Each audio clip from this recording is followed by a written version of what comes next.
What's going on, everybody? Welcome back to LTL Podcast. It is July 18, 2023. Ooh, I almost said 22. Wow, my brain is all over the place today. It's episode 32. Want to welcome everybody get back into the live show. If you're checking out the live show, feel free to chat there. We'll chat as the stream goes. But if you're catching this on a replay, make sure to go down there in the comments section and hit. I always say hit. Comment hashtag replay. I'd love to see who's watching all these on replay. And as you know, I download these episodes and then re-upload them a couple of days later. So we'll smash into that algorithm, crash along, bring in some new subscribers. So that's why you'll see the replays here. But hope everybody's doing well. Hope the chat will, as we go on in the show here, will fill in. And this evening, we're going to get into this Rex Heuermann story where he is the prime suspect arrested in the Long Island murders. And this has been going on for just over a decade. And, I remember hearing about this case. I have some friends that live out on Long Island and just all these locations of the bodies that were showing up on Gilgo Beach. And it was a really topic of conversation out there. And it's just crazy. It's like, as this has gone on, since his arrest over the last couple of days, it just seems like every time I turn around and look up this story in the media, there's some new development. It's just really, really crazy. But before I get into the heart of the show, I have some breaking news that I want to pull up here. And I was really surprised to see this come across my feed today. So breaking news out of Las Vegas. Las Vegas police search home in connection to murder of Tupac Shakur. It says here, reported from Fox 5, Las Vegas Metropolitan Police Department confirmed Tuesday that a search warrant has been served at a Henderson home in connection with the death of the rapper Tupac Shakur. On July 17th, police made an entry into a home. At this time, the specific location has not been released. The popular rapper, who was shot multiple times during a drive-by shooting on September 7th, 1996, the vehicle has been stopped at a red light in an intersection in East Flamingo Road and Covell Lane when the shooting took place. He died 6 days later. This was a huge story. Lots of conspiracy theories around this particular story. And it's really great to see that they may find a connection in this and getting down to the actual truth of what happened to Tupac. And I remember when this happened, it completely shocked the world. I believe that they were actually, was Suge Knight and Tupac actually left a Mike Tyson fight that evening. And they were at that corner of Flamingo, and someone drove by, and essentially was a drive-by shooting. Suge Knight made it, but Tupac was really badly injured. And like I said, they got him into the hospital, and unfortunately on life support, he couldn't make it. And 6 days later, he had died. Now, there's been many conspiracy theories, many documentaries that have been made about this. A lot of interviews, a lot of people saying that police were involved, a lot of people saying that Suge Knight was involved, lots of things. But this definitely is a story that I will keep an eye on and will cover.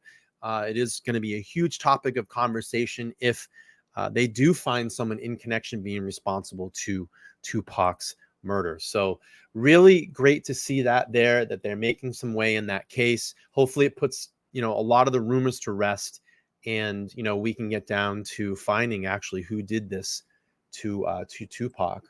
So tonight, like I said, we're going to get into the Long Island serial killer suspect, Rex Heuermann. And I've been meaning, like I said, wanting to kind of dive into this. And I'll be truthful, I haven't had much time as I've been super, super busy over this last 8 days. I'm finally got one more day at work, and then I'm going to be off the next 2 days in a row. And I plan on doing a lot of streaming. And, I really want to get into this case. I probably do a couple of these streams over the next couple of days.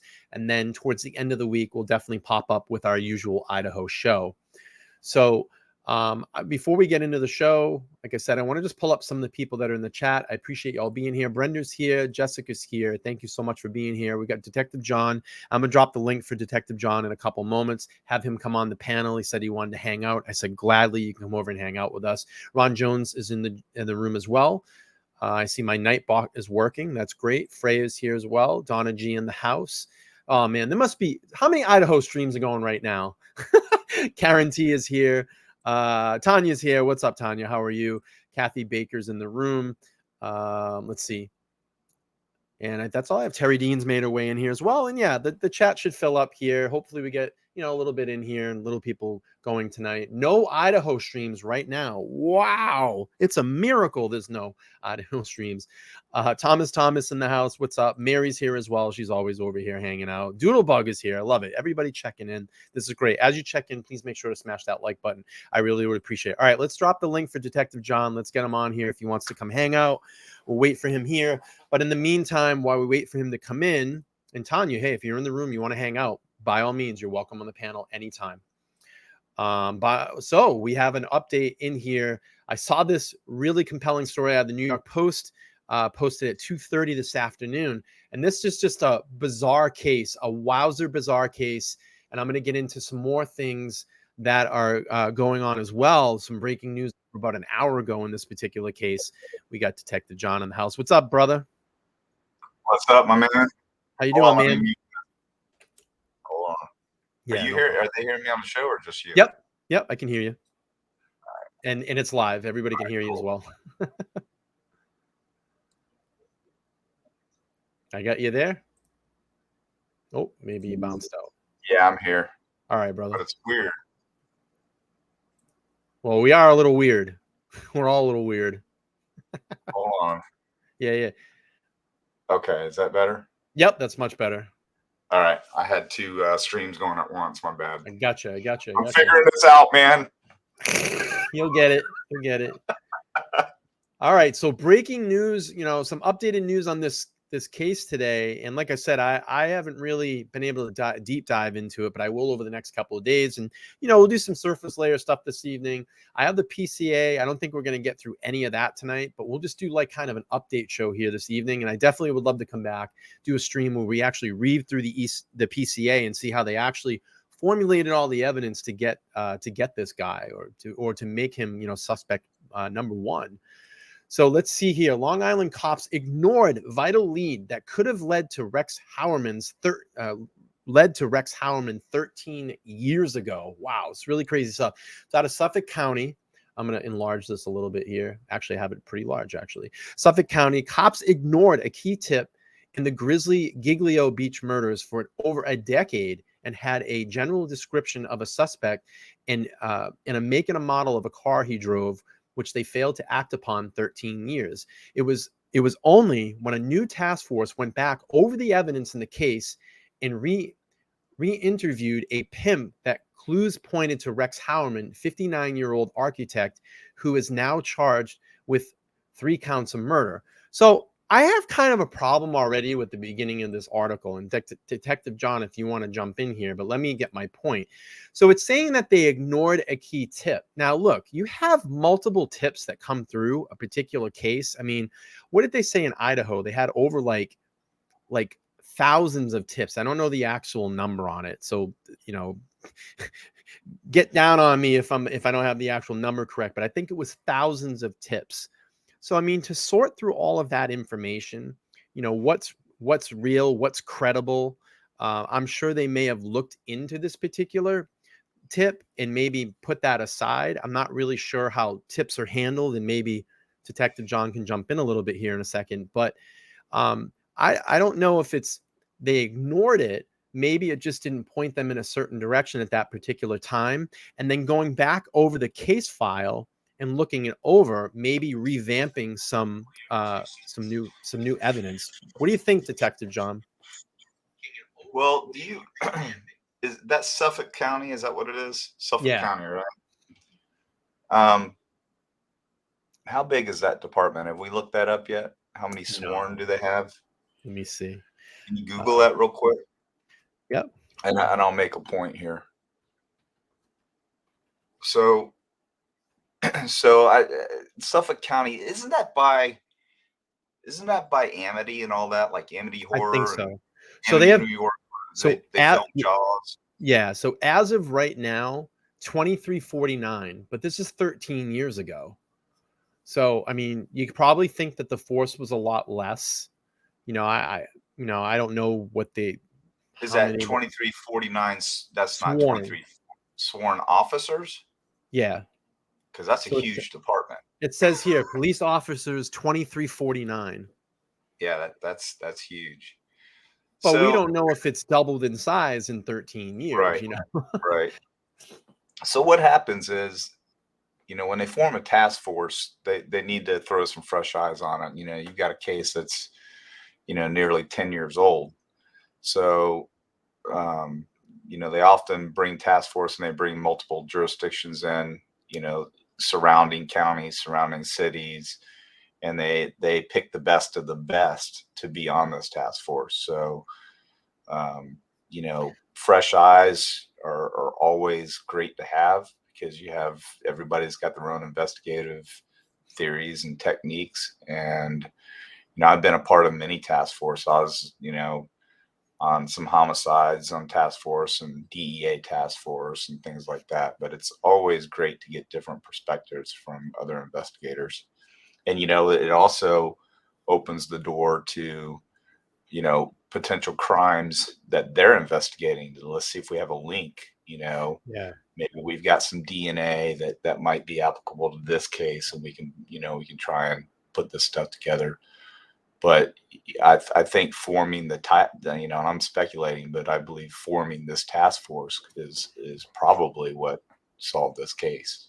Yeah, so it goes on to say in the article, and again, we don't know, like I don't know, but it's just like, I know sometime, like here you go, here it says like the crucial tip came from a pimp from Amberlynn Castillo, one of the 3 women allegedly killed by Heuermann in 2010. Now look, there's your source, like but he said Right. he was interviewed by cops soon after the murders and identified as the killer as a bulky ogre who drove a distinctive Chevrolet Avalanche when last seen with the victim. It was only when ex-NYPD Chief Rodney Harrison took over Suffolk County Police Commissioner last year and reopened the case that the dots started to connect. So again, it's something that was a statement. It was something that was put out there. Maybe they couldn't have made a solid connection at that time, but now you've had 13 more years, or what? This is 2010. Yeah, 13 more years of evidence that has pointed in the direction of this particular individual. So you can start formulating a case. You can start looking, what were the areas that this guy was in? Who were the people that he was surrounded in? Where was he seen at particular times? So that now can start formulating more and in getting that case together. So they may have just not had enough evidence back then, right?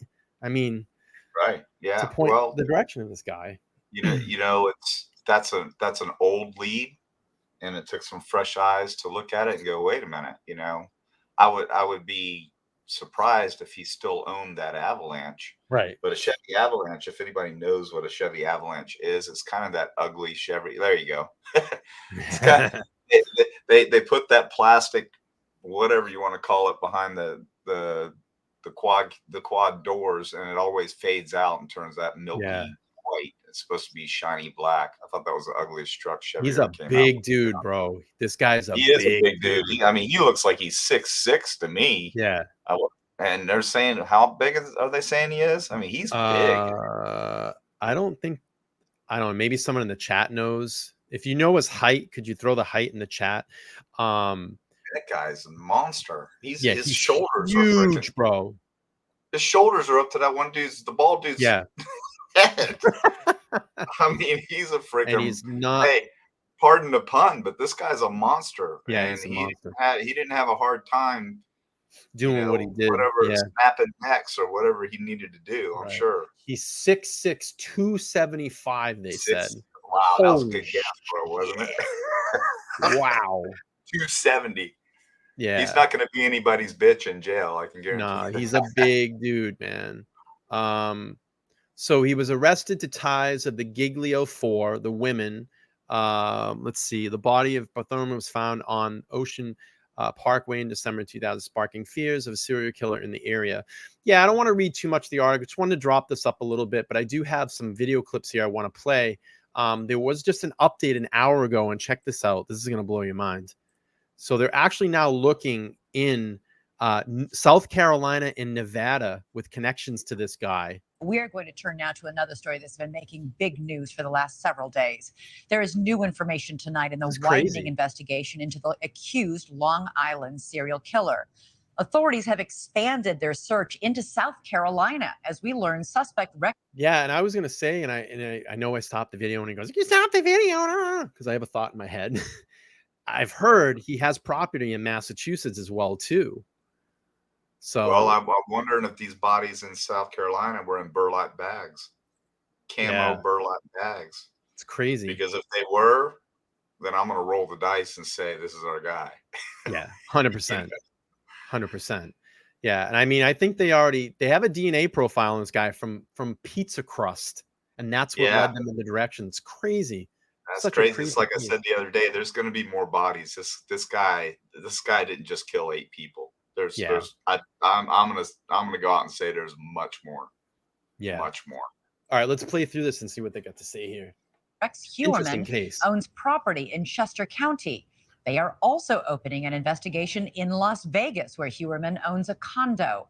Heuermann lives in Massapequa, a short distance from Gilgo Beach, where the remains of several victims were found more than a decade ago. Dude, he's big, Heuermann has been charged in 3 of those murders and is the leading suspect in a 4th. Wow. Police are now trying to determine if there are even more victims in this case. For the latest on the widening investigation, let's go to News Nation correspondent Alex Capriello. Hey, Alex. It looks like Ogre from Shrek. Hi there, Elizabeth.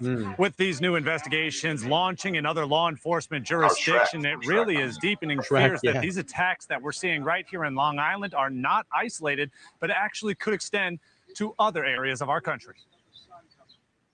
New developments today in the hunt for evidence tying accused murderer Rex Heuermann to the Gilgo Beach murders in Long Island, New York. This time, I think there's some rumor that he has a life-size doll inside his house in like a glass case or something like that. That's crazy too. Enforcement officials more than 700 miles away are getting involved, deepening fears the violent crimes he's accused of extend to other parts of the country. This morning, New York State Police arrived in Chester County, South Carolina, towing away a Chevy truck from the sheriff's office. Following a witness testimony from more than a decade ago, the task force was able to connect a Chevy Avalanche observed at the scene of the crime to Heuermann. A spokesperson for Chester County Sheriff Max Dorsey confirms he was contacted more than a week ago before police even closed in on their prime suspect. During the murder investigation and prior to the arrests, the Chester County Sheriff's Office was requested by the Gilgo Beach Task Force to assist in gathering evidence in Chester County. In these Google Maps screenshots dating years ago, you can see a similar Chevy Avalanche hiding in plain sight, right in the driveway of Heuermann's childhood home in Massapequa Park, New York.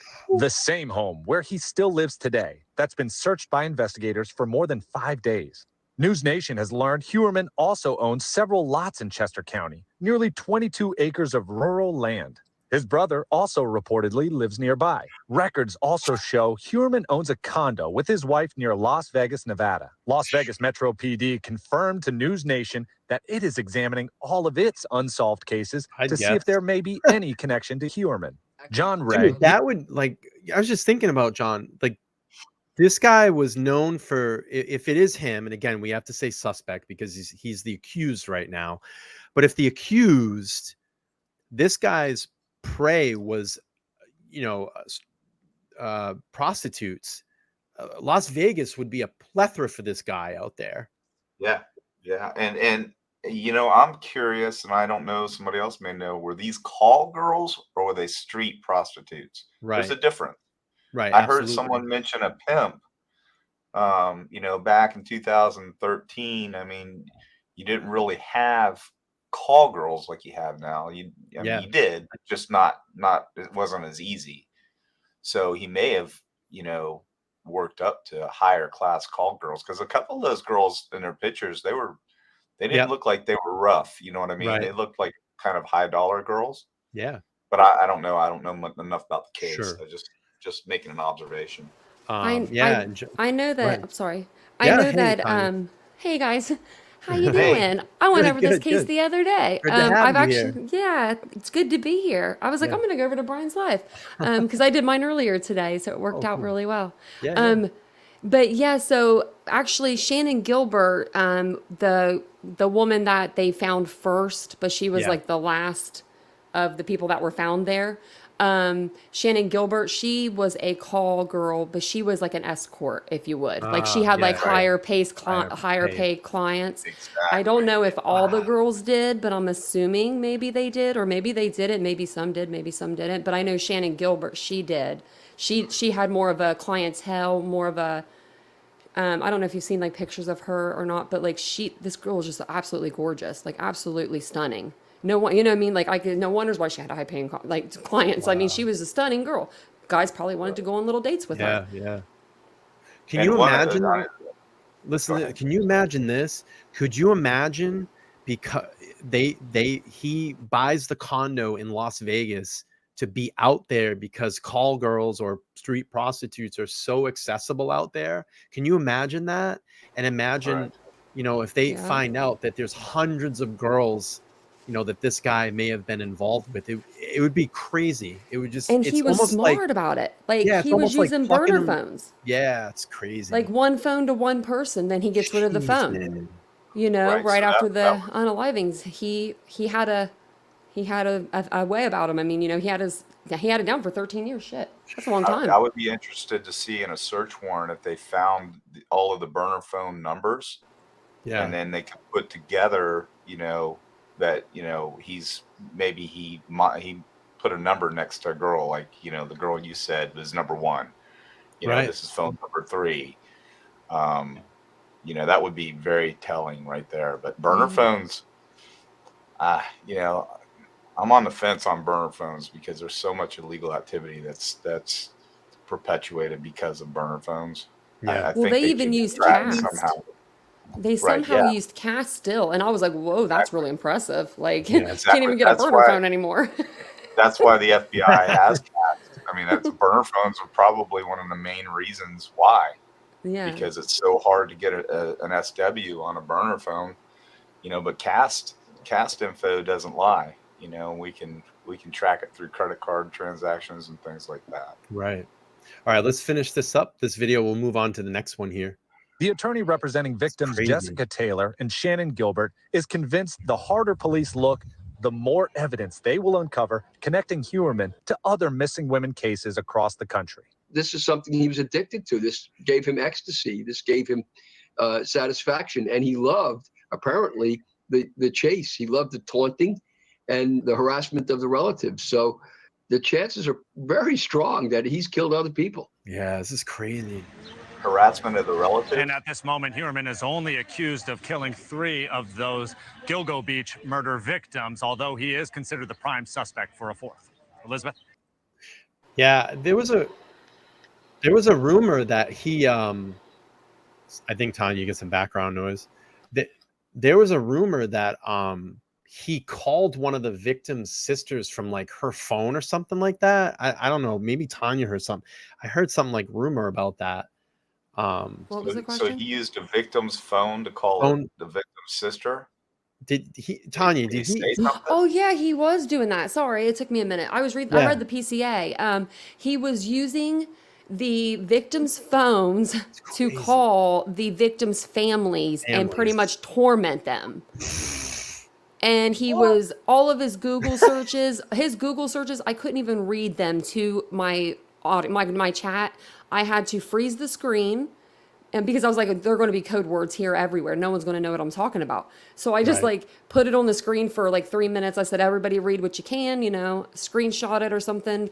But he was doing some crazy Google searches as well. So I want to get through that PCA probably this week and do a full read through of it. I think it'd be really interesting to see how they put this case together, because I am so fascinated by this right now. It is so much. It's bizarre. It's just so bizarre. And it's so much like the Brian Kohberger case, the way that they're doing the DNA, the way they did the genealogy, the way they did the cast, there's a lot of things when you read the PCA, you're like, whoa, oh. Yep. And they even described him as his hair as being bushy. This guy. I said, no, they did it. Oh my life. I was like, no, they did it. I was so excited about that just because I was like, what is that, the new like trend? Bushy. Right. Maybe that's a new word. You know what's going to be interesting to see is does you read the PCA, Tyner? Yeah, I read it right when it came out. Did it mention anything about any searches, online searches or anything like that? Just the Google ones, I believe.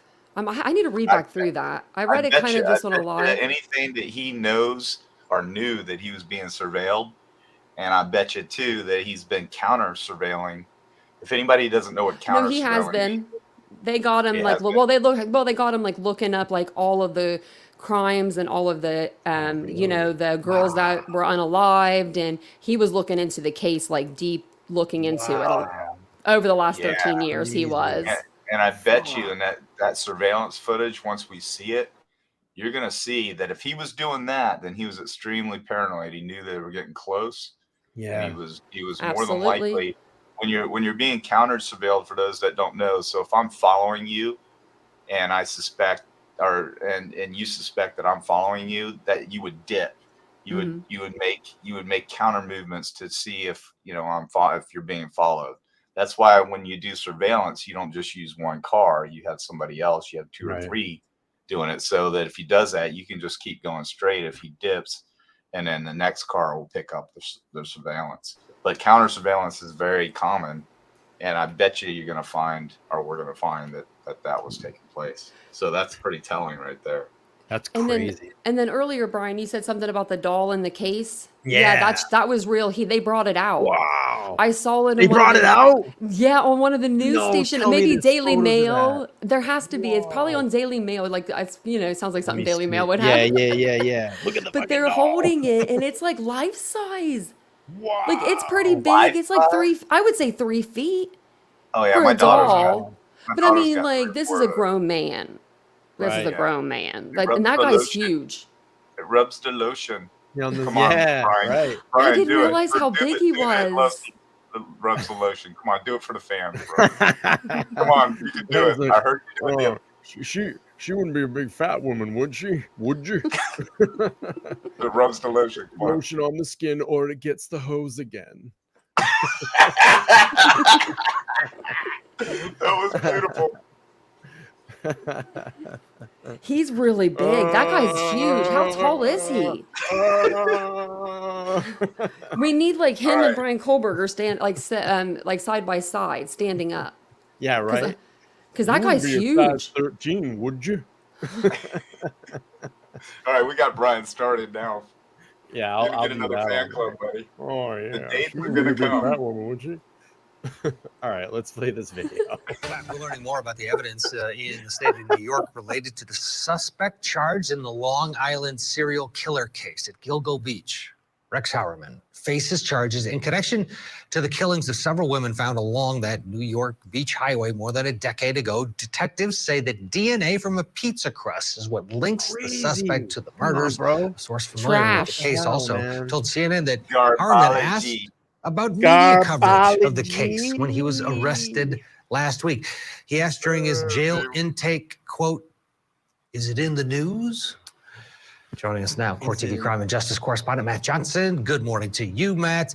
Let's start. Johnson. Did he say, is it in the news? Court TV crime did last week. He asked during his jail intake, quote, "It does look like Shrek. Is it in the news?" Gee, kind of sounds like someone that we know. Did they arrest? No, it's not in the news. It's not in the news. Did you guys arrest someone else? Is it in the news? Is my wife gonna find out? Did someone else get arrested? I don't mean to laugh, but it's like, really? Did someone else get arrested? 13 years. They've been looking for you. Kind of sounds like someone we know. Did someone else get arrested? Yeah. Anyone else? Who else got arrested? Anyone? Joining us now, Court TV crime and justice correspondent Matt Johnson. What's that, John? Bueller? Anyone? Bueller? Yeah, right. Good morning to you, Matt. Let's start with what's the latest. Yeah, isn't that shocking? Good afternoon to you, Ted. Yeah, I didn't ask about his family or about the victims or about the evidence. Is it in the news? Police also telling us that they're building a case against this man that they call a demon. And we're learning more about that arrest, that takedown. Take a look at your screen right there. Architect Rex Heuermann in this video. Law enforcement surrounding him on Fifth Avenue. They're in New York. Wow. Heuermann became a suspect after the FBI got involved in a task force that was formed last year. The arrest after his DNA linked him, allegedly, to 3 of the murders. Right now, police are searching his Long Island home and storage units. They have removed, get this, 200 guns from behind a locked door in his house and a life-size doll. Police say his wife and daughter, who lived in the home with him, had no idea what was happening about his alleged double life. When we initially informed them about their husband, their father, they were shocked. They were disgusted. They were embarrassed. So if you ask me, I don't believe that they knew about this double life that Mr. Heuermann was living. Police say that they have executed a number of search warrants to be expected, and they are in the process, Ted, of interviewing people that are close to him. New evidence in the case, there's going to be a lot of it, right? And we are learning more with each day that passes. Yeah, and we're still learning what they are connecting to him. Right now, investigators say that they have a flood of evidence that they are combing through, searching his storage units for trophies, we're told, for items taken from possible victims. We know that they have DNA evidence from that discarded pizza crust that matched the victims, DNA on the victims, and a disturbing online search history that includes child porn, sadistic images, and information about the case, about the Long Island serial killer. Police say Heuermann used burner phones and one of the phones of a victim to taunt her family. That's alleged. Right now, he is charged in the deaths of 3 of the 4 Gilgo 4 murders. Charges are pending. I want to pause this really quick. And Karen brings up a good point. She says, hey, I feel sad for the family. Not only are the people that are victims that are the victims in this case, but those family members become victims as well, because they have to deal with this through the rest of their life. Absolutely. And his wife wasn't even in this country when this happened, and the evidence was her hair that was like tied it, and I don't know how her hair got caught up in it, but she was out of the country, so I can only imagine what she feels like. But good thing she was out of the country is all. Yeah, that was crazy. Jessica says his neighbors had a block party that day after he was arrested. They did, Jessica. Yeah, they did. They were out there partying. Because they never liked him, they said. They said his house was they said his front porch was held up by 2x4s, and he's an architect. Yeah, they said that that like it was like the haunted house that no one wanted to go around. Didn't I hear that was his mother's house? He bought his mother's house. It's a house that had been in the family for quite a long time. Ooh, I can only imagine. Right. But but that could be. All right, let's. So did it say in the PCA about the modus operandi, method of death, or anything like that? Did it say anything? They didn't know. I think because the bodies were so decomposed, they were put into. We knew this 13 years ago that they were put in burlap sacks, because I've been following this case since it happened, but we weren't aware that they were camouflaged burlap sacks. So when we put them down in that muck, it was like they were just gone. Wow. And so I think because of the bodies being so, degraded, they weren't able to tell cause of. I personally think it's probably strangulation, and he probably had one of his 92 guns with him to subdue him. Yeah. That's just me. They'll be able to tell the hyoid bone, that's the bone in your neck. Mm-hmm. That's typically a man of that size with those hands. I mean, he could simply probably just wrap one hand completely around these girls' necks. Yeah. And they crush the hyoid bone. And so when they do recover the bodies, then they'll be able to determine if that happened, what the cause of that would be strangulation. And using those burlap bags and them being camouflage could be his calling card. Oh yeah, I think it was. You know what I mean? That could be. I mean, he intentionally did that, so he intentionally wants to be known as a serial killer.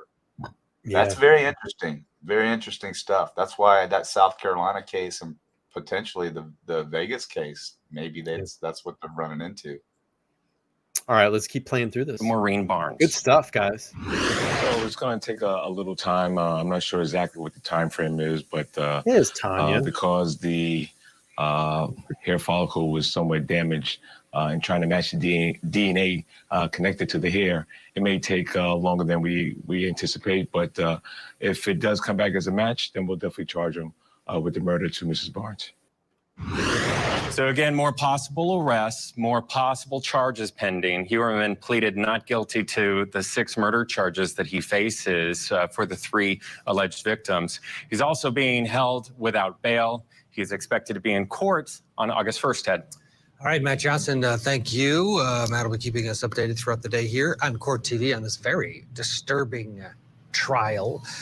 Evil amongst us, I guess, is the theme. Many people are thinking on this one, because this guy was the suburban dad, architect in Manhattan, commuted into the city, worked there for years. Let's talk about it more with Marie Pereira and Jack Rice. And Marie, your overall thoughts? You're up there in New York. This guy, he was able to, for so long, evade investigators in a case that shocked not only New Yorkers, but the whole country. I'm not surprised, because usually serial killers do a lot of damage before they are caught or even considered as suspects.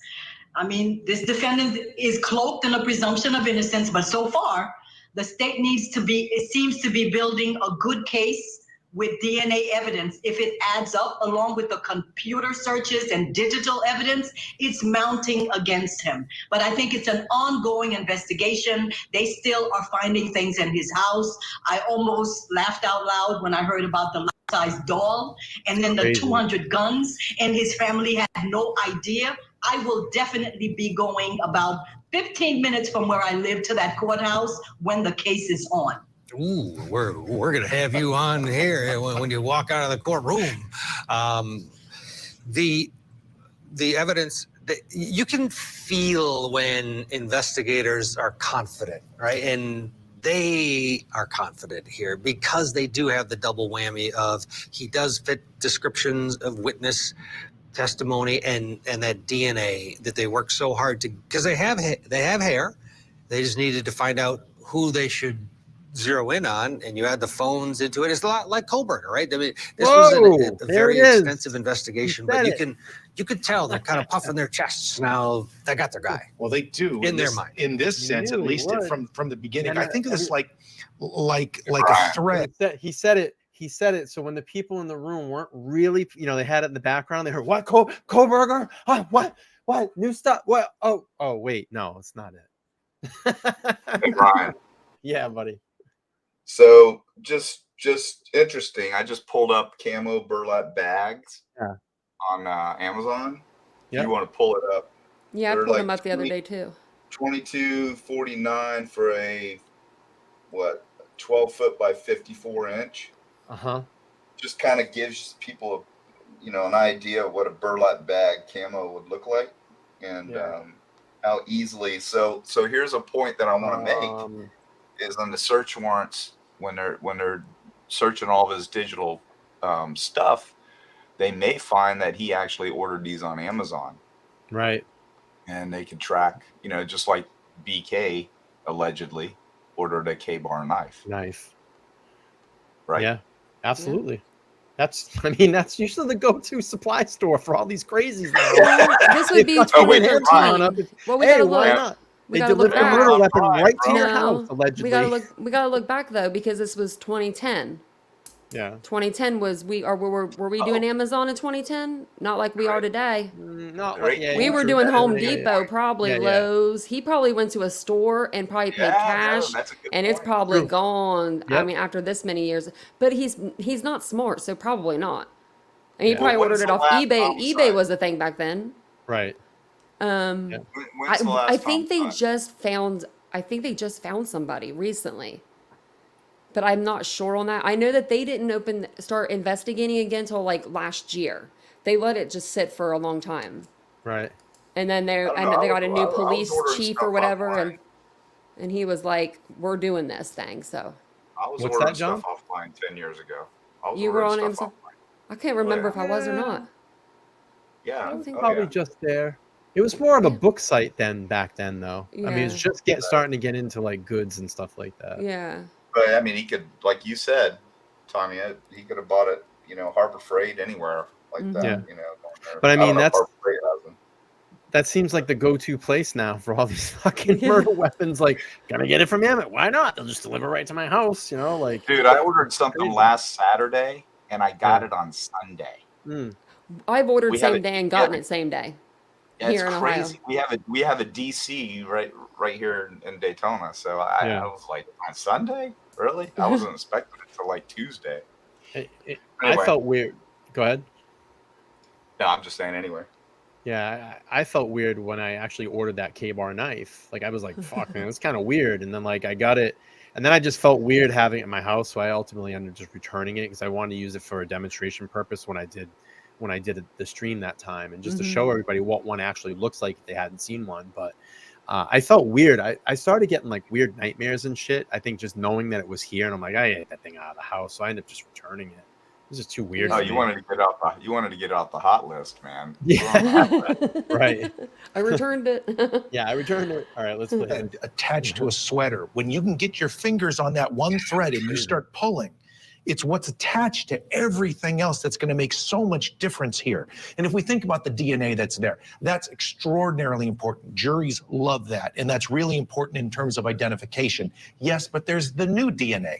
There is the cell phone records. There are the searches. There's the GPS aspect of where he is and where he's going. The idea of being able to take back and look at everything that they have now and sort of open it back up. You can track people in ways that we never used to be able to do that. And so as a result, what you can find is the forensics of these kinds of cases, especially with a cell phone, it changes so much in terms of identifying motivations, what you're looking for, what you're connected to, what may drive you to do something. Man, I'm telling you, cell phones, like, that's going to be the new crime thing, is getting you located in those areas via the cast information, via the pings.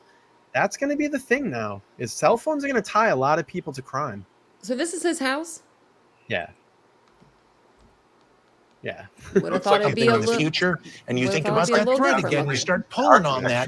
What does it do? How does it unravel the sweater? We have enormous amounts of evidence right now that the prosecutors, that the police are looking at. And when you start to be able to make connections to those, it can move beyond 1, 2, 3, and 4 victims. There could be that 11 that we're talking about. We don't even know at this point how much further they can go. I know that there's a belief that there may be multiple multiple perpetrators in this case, and that's possible too. That's one of the other things that's coming, but they're going to see what they can do with this first one and then continue to pull on those threads to see what comes next.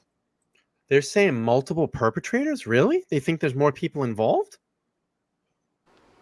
I don't think there would be. I really Sounds don't. like a conspiracy thing to me. Yeah. Because, no, he doesn't look like he would have anybody to be involved with. He looks like a loner to me. Yeah. Like a lone wolf type of Very person. much He is the person that did this. So. All right, from Law and Crime Network, we had this video that was put out, I think, about a day ago. It says 9 shocking details revealed in the accused serial killer Rex Heuermann case. Let's play through a little bit of this. Searching for answers. Long Island investigators announced bombshell news last week. A suspect in the Gilgo Beach murders case is now finally in custody. Rex Heuermann is a demon that walks among us, a predator that ruined families. Now, recently released court records reveal shocking details about the alleged Long Island serial killer, Rex Heuermann. Those include a disturbing online search history that showed the 59-year-old architect closely followed the Gilgo murders case from his home in Massapequa Park. Heuermann also stalked his victims and their families and sought out violent sex videos online. Wow. Documents detail his meticulous planning and timelines to commit the murders when his wife was out of town, and his strange need to maintain harassing contact with victims' families after he murdered their loved ones. I'm standing here with my law enforcement partners in the Gilgo Task Force. to announce the indictment of defendant Rex Andrew Heuermann, 59 years of age. Rex Heuermann, I'm an architect. I'm an architectural consultant. I'm a troubleshooter. Born and raised on Long Island. Officials claim Heuermann is responsible for at least 3 I want to see that video. Plagued the Long Island I tried looking for it. I can't find it. 2010. That Since then, interview. 11 sets of remains have been recovered. I tried finding it, but they do have a clip of him talking about, like, I have a claw hammer and I can persuade a lot of people with it. I'm going to play the clip. It's crazy. It's fucking crazy. In the secluded Gilgo Beach. Speaking of that. Yeah, hang on. I'll just play the clip real quick. It's like a 20-second clip. So the guy's like, how would you persuade people, I think, in like sales or something like that? And he's like, I have a claw hammer. And he's like, that would persuade a lot of people or something to that effect. Here, I'll play it. This is crazy. Listen to this. Oh, yeah, I forgot about this. So I have one tool that's pretty much used in almost every job. And it's actually a cabinet maker's hammer. Cabinet maker hammer. Okay. It is persuasive enough when I need to persuade something. Not someone. Something. Whoa, dude. Excellent results. What the So these skulls may have holes in them. Bro. Not from rounds, but from the claw. Yeah. But that particular he did like how long was it? Like a 40-minute interview he did? Yeah, I want to find that interview. It's on YouTube. I tried I couldn't find it. You probably got to scroll just all the way down now. Yeah. I can't remember. The person's a small channel that did the interview, 4,000 subscribers or something. But if you just keep maybe going down, maybe I can find it. Yeah, if you can find the link, Tanya, we'll pull some of it up. Brian, pull up one of those hammers and put that picture up, because that's what do you that's think? Cabinet maker's hammer? Yeah, that's if I'm right, I think that's a straight. It's one of those. It's not an art. It's not an art claw. It's a straight claw. Straight. Let's see. Yeah. The audience kind of a perspective of what he's talking about. It's almost like a dagger. Yep. Is exactly what it looks like. Here, let's pull this up. Yeah, it'd be something like this, like these hammers here, like this particular one, like that. That's crazy. That's a skull crusher, right there. That's a skull crusher. Yeah, it's nuts. It's what did he say? A persuader. It's a very persuasive item, and he said, and the YouTuber was making him laugh. He's like, not to persuade someone, but to persuade something, and he's like, ha ha ha! I started laughing. I think that guy's German too. That one says "made in Germany." I'm gonna. I'll pull the video back up. We'll play it again. What's that? Okay, I just put the New York Post in the back chat. It's the one for the big doll.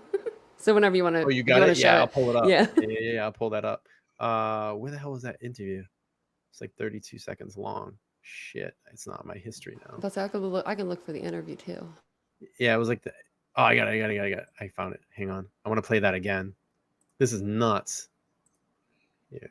That's why we do these streams, folks. You know, we find things, we jump on it, and you know, we just want to discover and learn about these cases. You know, I love these like free forums because it can go in any direction. You know, that's what I really love about these shows. All right, let's play this really quick. Let's listen to Rex Heuermann again talk about the cabinet maker's hammer. Same exact workshop.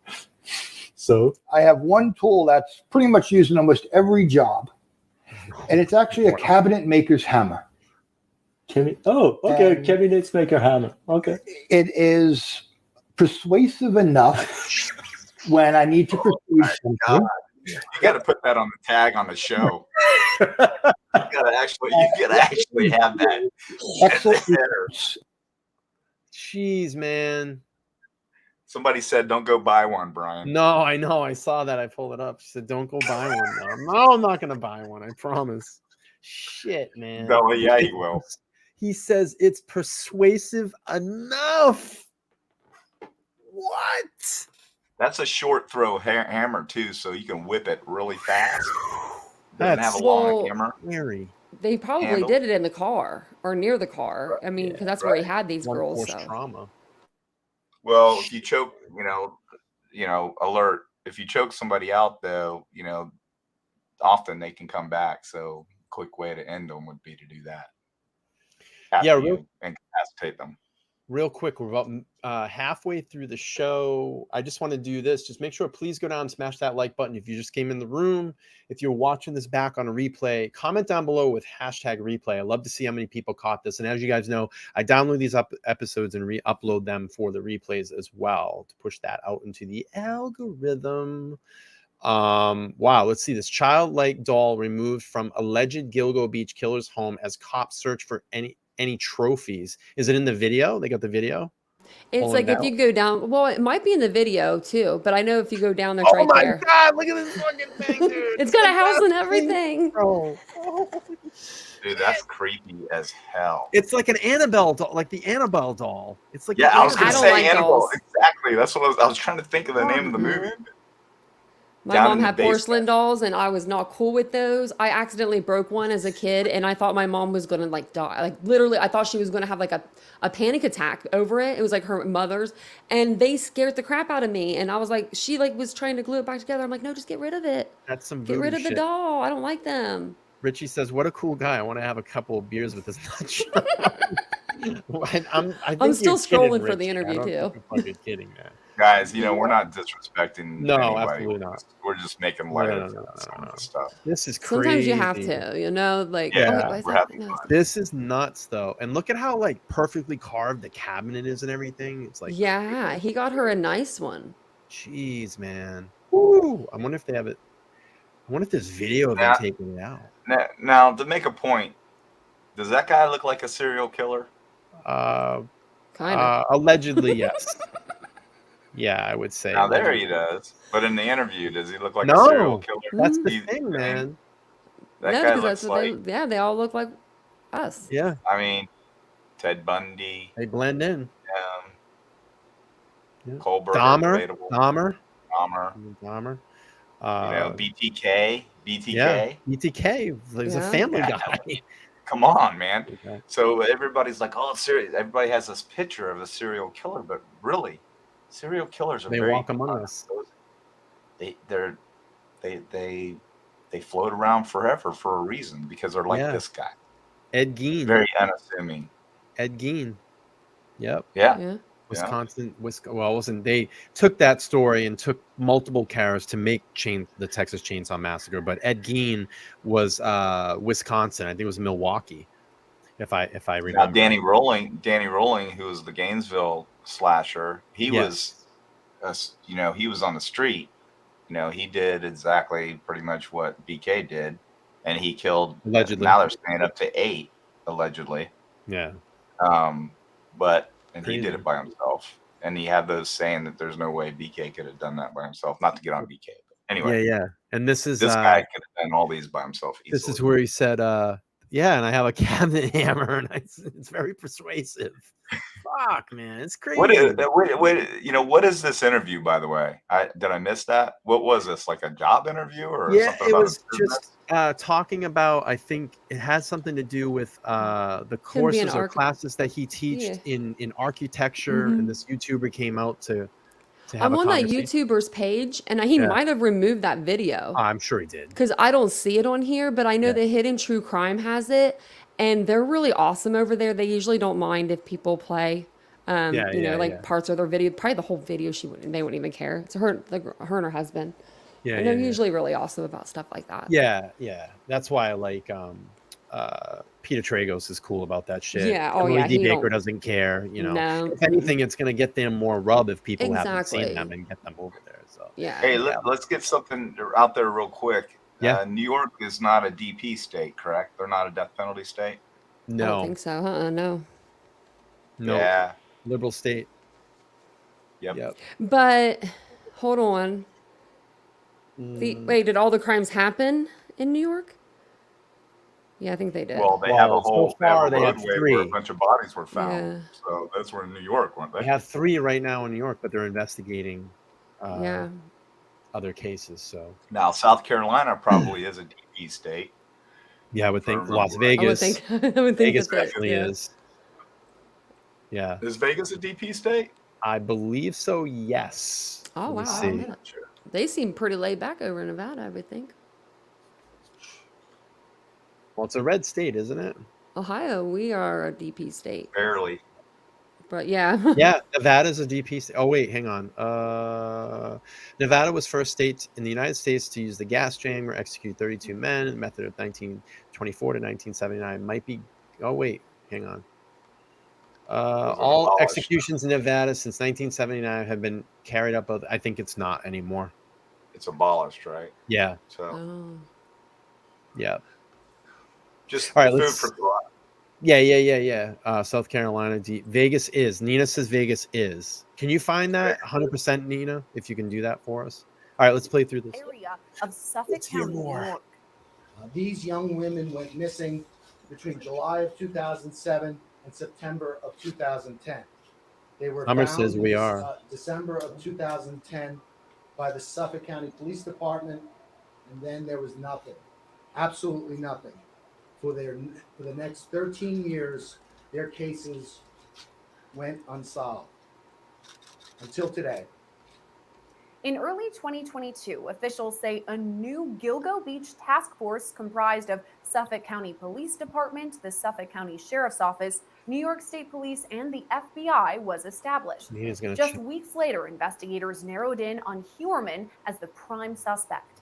We took analysts, we took detective investigators, and they worked on a daily basis with other talented investigators from all of the agencies here. We started that in February 1st, 2022. 6 weeks later, on March 14th, 2022, the name Rex Heuermann was first mentioned as a suspect.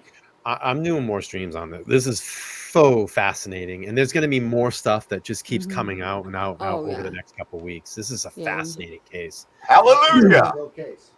For more than What's that? Hallelujah. I know that. Yeah, we have something else to talk about other than BK. I know. And this could be more interesting than that. Oh, case. it's gonna I be. know. I think it's gonna get. I think it's gonna get huge when people start catching on to this. Well, the body count's gonna go up. I guarantee you. This is crazy. Oh, here's that interview. Let's see. This guy actually looks. Kept watch on Heuermann. He kind of like when he was looking down on it, he looked like kind of like he didn't even want to be around the guy.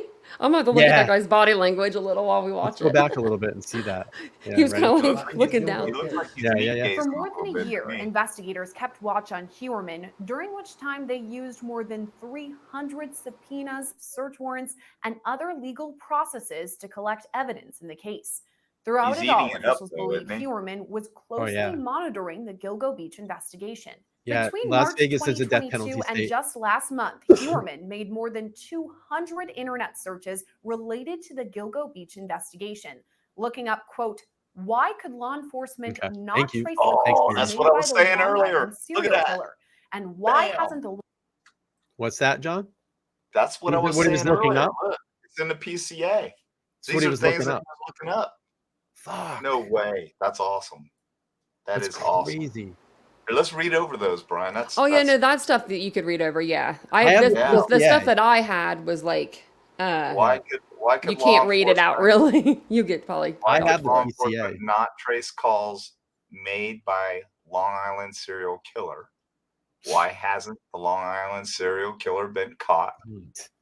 Long Island serial killer phone call. If you get down there, look at the victims' names. Yeah. Oh my God, he was Googling their names.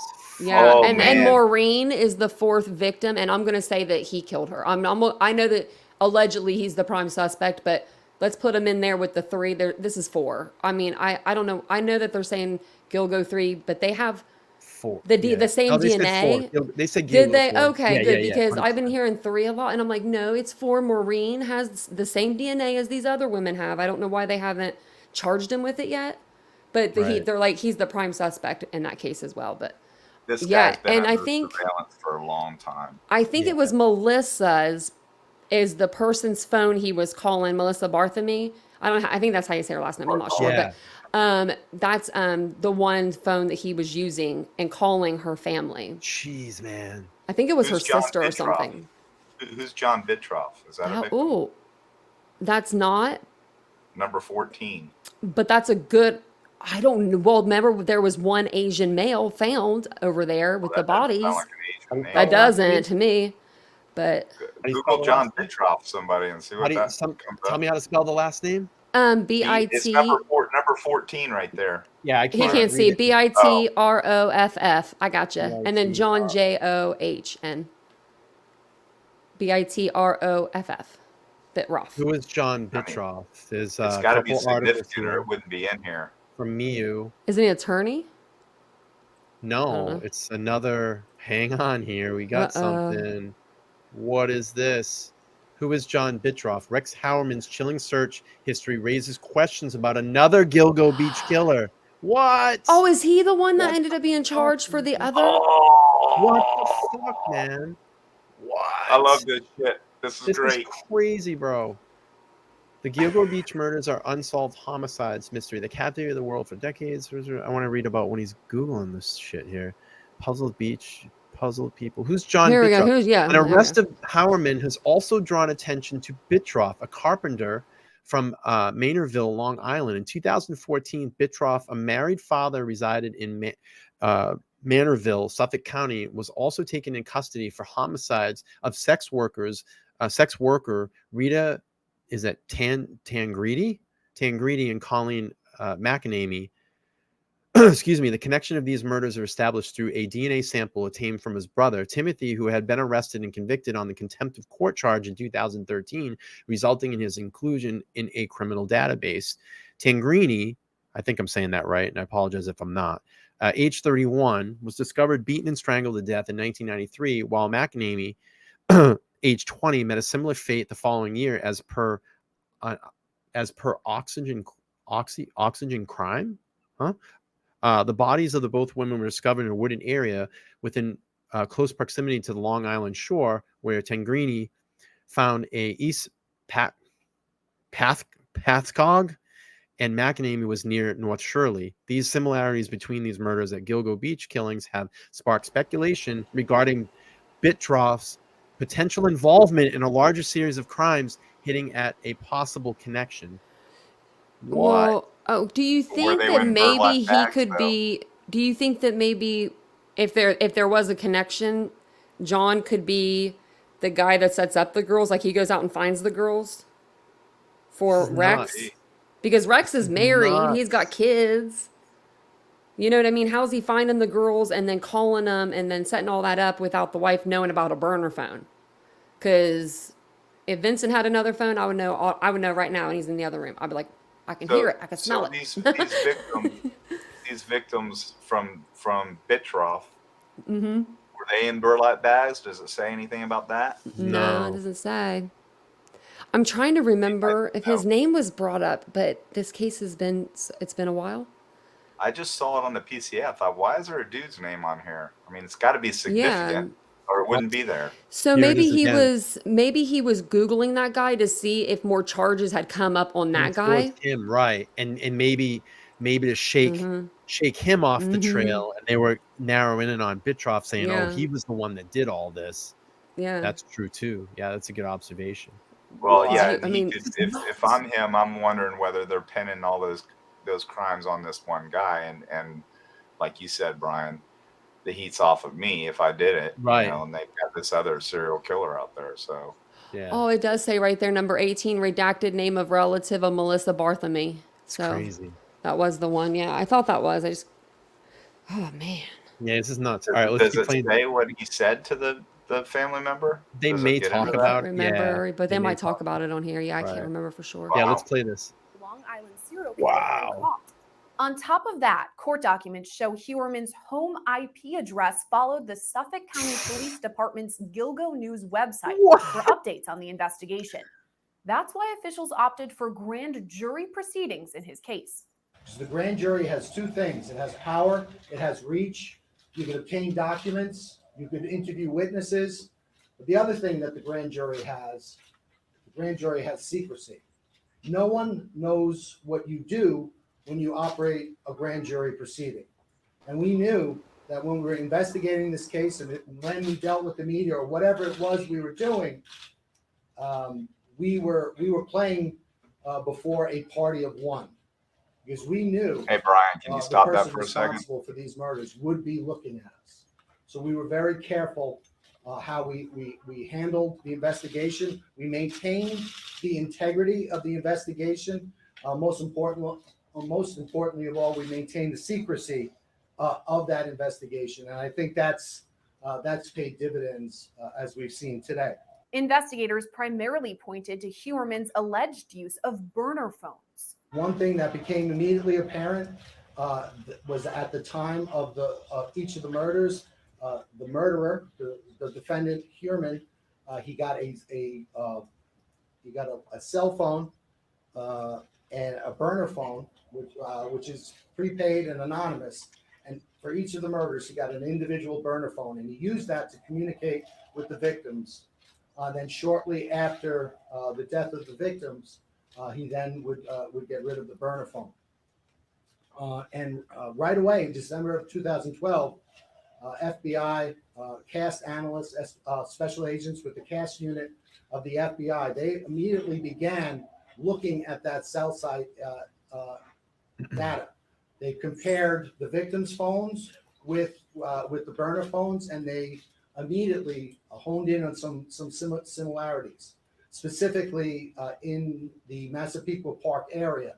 And they looked at an area of a confluence of 4 cell towers, and they realized that this had significance because the perpetrator of these crimes was probably located within this area at or around the times of the murder. And that was mapped out. That was called the box, and it was an area in Massapequa Park. Officials say Heuermann used fictitious names, email accounts, and burner phones to contact victims in the case. Investigators used Heuermann's American Express records to show he was in the same location as multiple of the burner phones when they were used to contact victims. Wow. Court documents read in part, quote, "Significantly, investigators could find no instance where Heuermann was in a separate location from those other cell phones when such a communication event occurred." We also went back and looked at his cell site records, and we compared his personal cell site records with that of the 4 target phones, and we saw that there was areas of commonality. In other words, that whenever the target phones would bounce off a cell tower, if the Heuermann personal phone bounced off a tower, it was always consistent and in close proximity with the target phones. You know, I just want to pause this for a second and kind of jump in and just maybe jump to Idaho in this for a second. You know, everybody says that, you know, I hear a lot of the people talking out there as far as all of the cell phone information in the Idaho case, how they're like, oh, it's a non-factor, it's not going to be relevant. I think it's going to be a huge factor in the case. They got him down to like a couple feet of the phones. Like in the PCA, it's like within... In this PCA. Yeah, in this PCA. It's within like feet. I don't even remember exactly how long, but I mean, it's like his office is here and his phone's here. And the victim's phone's here. Like, if people don't understand what that is, it's basically you have find your iPhone. That's it, because it will put you find your iPhone. But on this right here, I want to make a comment on what he's saying. Remember what he just said? The grand jury testimony is sealed and secretive. Right. Well, guess what? Guess what Judge did? They let Brian have it. It's sealed for everybody but Brian. This is what's scary, because he's setting a precedence by doing this, because it's such a high-profile case. He's given the defense what they want. He's a constitutionalist, which isn't a bad thing. I don't want people to think that's a bad thing. But by opening the door and allowing them to pursue that, he's opening Pandora's box in the legal and the legal aspect of cases, because I think it was crazy for him to allow that to happen. The grand jury is the grand jury. All the grand jury is just a PC procedure. You're just putting together the PC. Okay, hey, do we indict this guy or not? Do we extradite him or not? You know, and that's what this is. And another thing too, real quick point, is, you know, we're putting all this emphasis on the cell data, and guess what that's telling future criminals? Don't take your cell phone. Yep. Get a burner phone.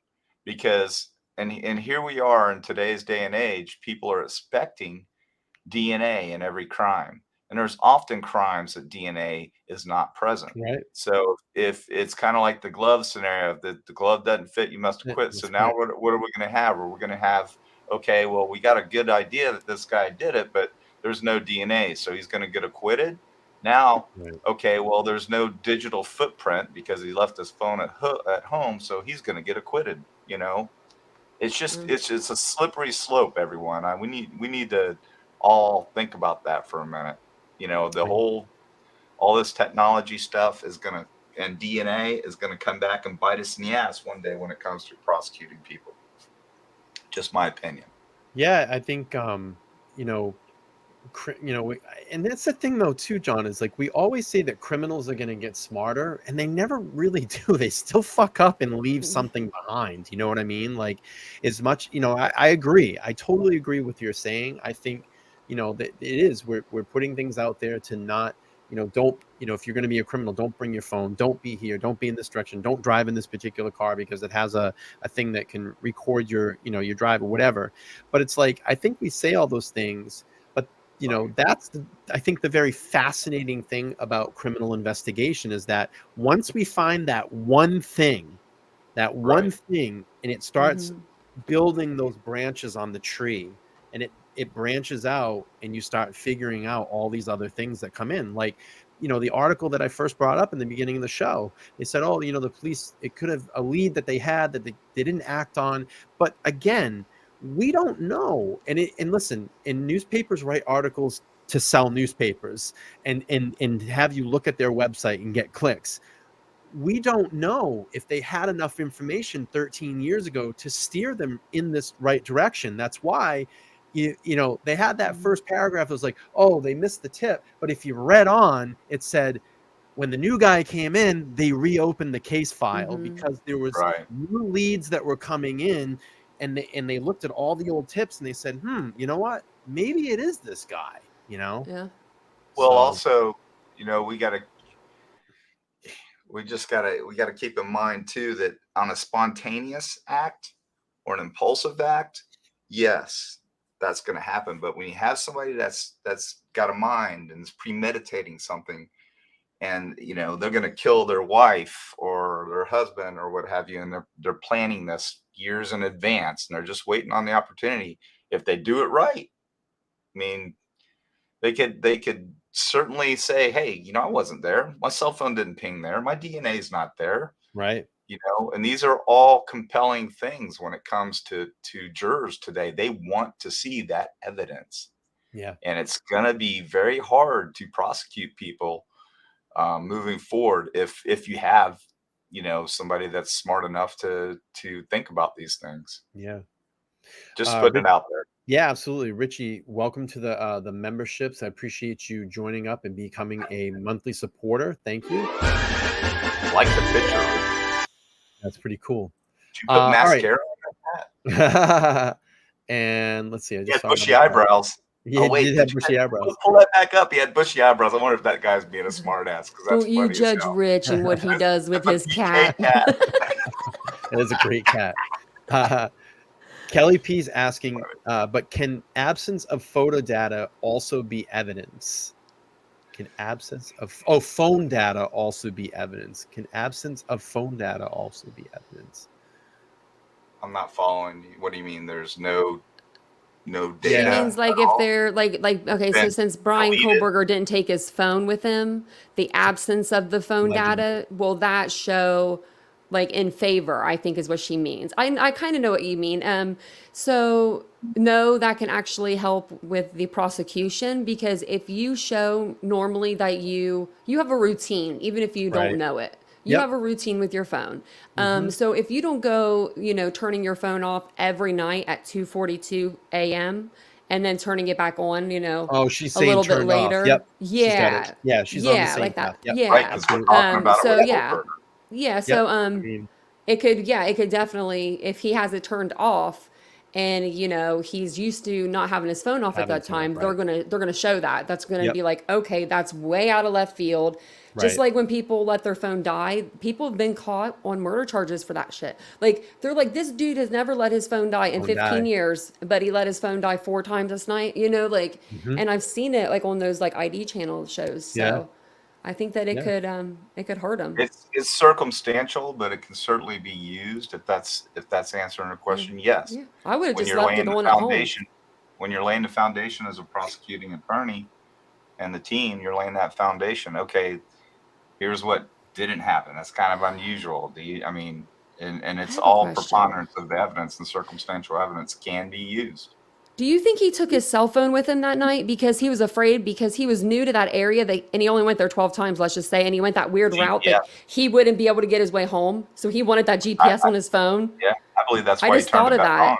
Because that's why he turned it back on. Yeah, because he doesn't have a GPS in his car. He doesn't have one. That dark road that Nancy Grace went on. That's I eerie. bet you that's why he took his phone. Yeah, I don't know why. I feel like I had an epitome moment, but I just realized that because I was like, no, I mean, a lot of people take their phone out of just like habit, but I think he probably took it because he was scared he wouldn't be able to get back home. Right. He was lost, and he wanted to find the quickest way out of there. Yep.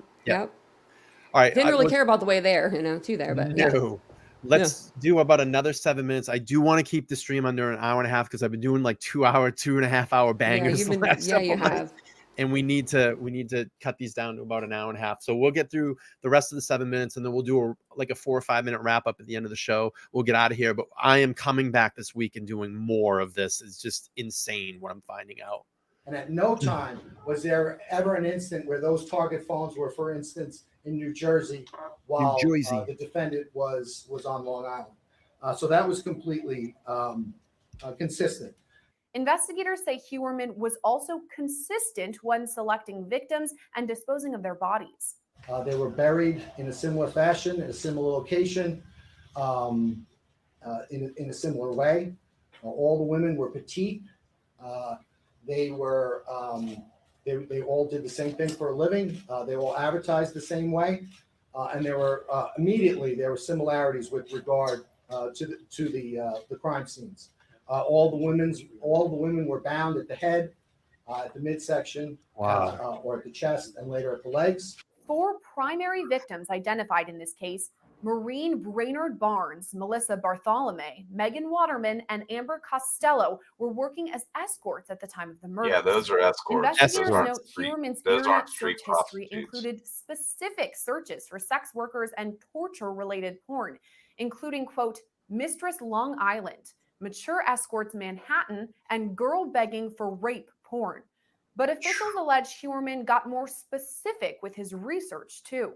Oh gosh, I don't want to read some of that. That's the one I was telling you about. Yeah, I don't want to read. You can't read it. That's nasty. What you would consider. I mean, we can read it, but I'm not saying that. That's nasty. Well, no, I literally just put it on the screen and was like, if anyone wants to read, because even when I went through them, I could only go through like 5 of them because I was like essay, this word, and that, trying to. What a sick person. Yes, very. Depictions of women being abused. You can't treat that. I don't care what anybody says. Officials allege Heuermann had a disturbing fascination with victims' family members, staying in contact with them and making haunting calls. Oh my God. Calls. Court documents show how he used the victims' personal phones to contact their families after their murders. Maps show that's all in the Heuermann's PCA phone there, yeah. the same location as the victims' phones during. John, we gotta do a stream this week and go through that PCA. This is crazy. Yeah, absolutely.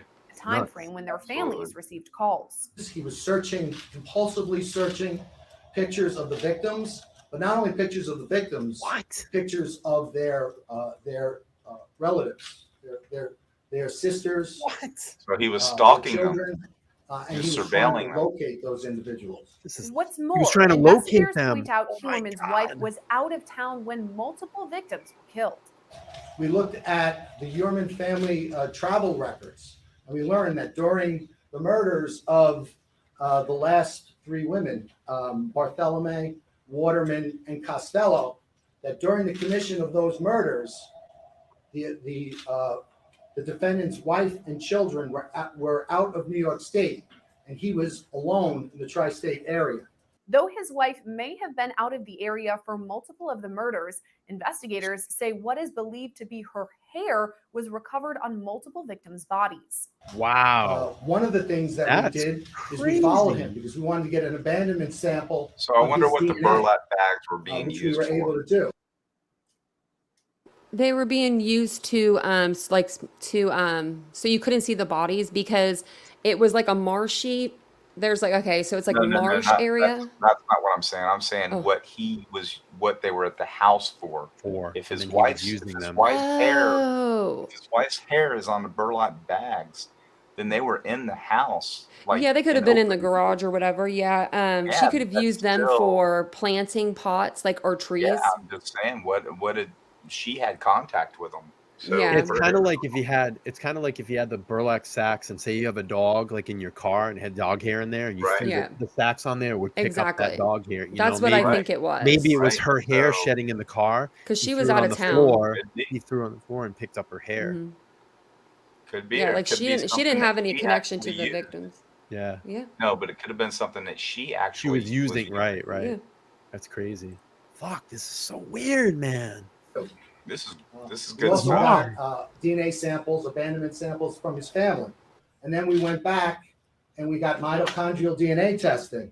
But investigators also matched Heuermann's DNA to hair recovered at the crime scenes.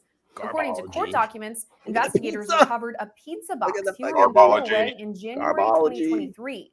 The Suffolk County Crime Lab analyzed a piece of leftover crust connecting it to Heuermann. Rex Heuermann is a demon that walks among us. A predator that ruined families. Yep. If not for the members of this task force, I don't shed any hair. I'm you would bald. still be on the streets today. I have no hair. However, even with this arrest, we're not done. There's more work to do in this investigation regarding the other victims of the Gilgo Beach bodies that were discovered. Right now, officials say the investigation is still underway and new evidence could soon be collected. Heuermann is being held without bail on charges of first and second degree murder in the deaths of Bartholomew, Costello, and Waterman. He's pleaded not guilty to all charges and is due back in court on August 1st. Wow. You know what's funny is if you look at you're talking about hair, if you look at BK and look at some of the video surveillance or the video body cam footage, you look at his arms, looks like he shaved his arms. If you look at his dad's arms, he's very hairy, and I guarantee you BK is very hairy as well. But if you look at his arms on those traffic stops, he shaved his arms, and the reason why he would do that is because he wouldn't want to leave DNA. Interesting. Well, and just one more thing. I don't know about that. Vincent's got the bushiest eyebrows I've ever seen. Like BK, but times like 4, but he has no hair on his arms or like his underarms. Maybe that's his genes, but like he has a little bit of hairy legs, but his hair on his eyebrows, I'm gonna have to show a picture sometime. His dad's very hairy, and he looks like he's pretty hairy too. But no, he does look like he is. And one more thing, just so we don't bust Idaho's chops too much, I want you to think about, in that investigation, think about all the time that's gone into this case. These guys are prepared for this press conference. I'm sure people are going to go, oh, look at all the info we're getting from this. Idaho, we didn't get any. We're still not 13 years getting of any. investigation. Yeah, you're talking about a huge investigation. I guarantee you this guy's probably been under surveillance for 6 months to a year. And, the Idaho case was a spontaneous event. They had, bam, it hit them in the face. So they weren't prepared for that. These guys are prepared. So, yeah, they look pretty sharp, but, they've known this day was coming. Right. I just wanted to point that out. No, yeah, for those absolutely. Who bashed the Idaho investigation. Yeah. Yeah, absolutely. I mean, definitely this is something that I want to keep following up on. This the stream was amazing. And I always say, like, our smaller streams end up becoming some of our best. What were you going to say, Tanya? Oh, no, I was going to say, I think I covered 2, I think I did 2 lives on this. It's very interesting. It's very interesting. Yeah, I'll be sure to be back this week and do some more of this. I want to just recognize Summer gifted out another membership. Thank you so much, Summer. And Kelly P is now in the membership group. All right. Well, there we go. That is going to be the end of the show. I wanted to get this down under an hour and a half tonight. We've been doing rock star shows over here. I've been streaming, I think, almost over a week straight. I took Sunday night off. So I have tomorrow night. Maybe I'll come back and plan and do some of this tomorrow night at 9 p.m. But I'll definitely be back on Thursday and Friday doing a whole hell of a lot of streams. And maybe if Tanya wants me over on her show, I'll jump over and support her. Yeah, if for anything sure. going on, her and I will stay in contact. I'll come over and join her, and we'll get Detective John back and maybe some of my mods here on the panel this upcoming week. So everybody, I'd be more than happy to come over too if you. Yeah, for like. sure. Yeah, absolutely. for sure. So everybody be safe. Thanks for popping in on this episode 32. I want to thank my panel of guests when they jump on. Such a fun time to have them here. Tanya from the Titanium Built channel. If you haven't gone over, go over and subscribe to her. We need to get her to 10,000 subscribers. And then we need to get this channel to 10,000 subscribers. I also want to thank Detective John as well for jumping on, and he will be actually getting his channel up going soon within the next month, hopefully. And it's I'm sorry, John, what's the name? Is Crime Analysis 101 by Detective John. And I've got almost 200, dude. There you go. 200 subscribers. Hey, you only need 500. 300 more. Or 300. Yeah. Because you're at 200, 300 more subscribers to get 500. And then you just got to put your butt in the seat, get to 3,000 watch hours, and you're going to be monetized, brother. And we'll help you get there. All right. Plug me. Crime Analysis 101 by Detective John. Yeah, we'll help you get there. We'll help you get there. All right, guys. I want to thank again everybody on the panel, everybody in the chat. Thank you, everybody this evening that gave away Summer. Thank you so much for giving away some memberships this evening. I really appreciate it. And that's it. We'll be back soon. I'll be back probably tomorrow night, 9 p.m. Eastern Standard Time. I think I'm going to do more of this case. We'll do some more follow-up on it. I'll catch you guys all then. Everybody safe, sound, and look out for each other. See you soon. Hey, glad you got to see you.